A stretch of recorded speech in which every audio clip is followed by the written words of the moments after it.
today we're going to be unboxing the Spirit Halloween Hauntress.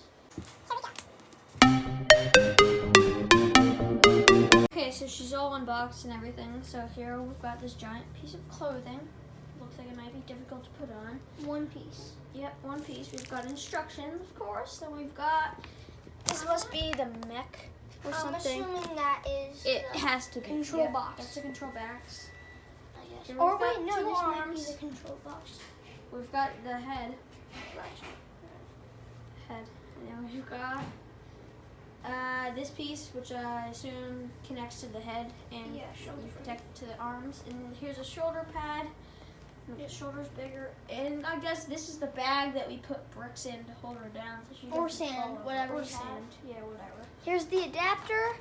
And then we have the A, B, and That's an A too. I don't see it. That's an A because it's the exact same that they just named it. So we've got one B and two A's.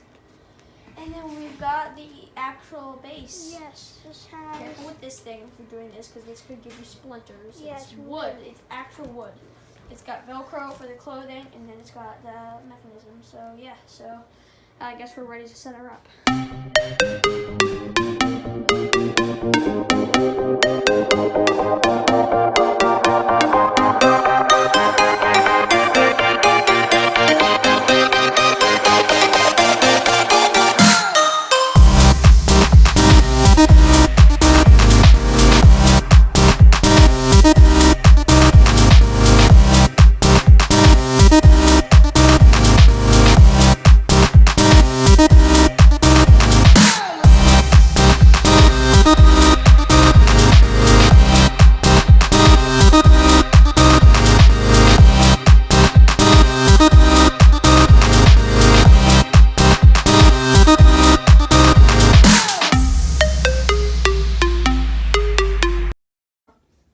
Alright, here is the Hauntress.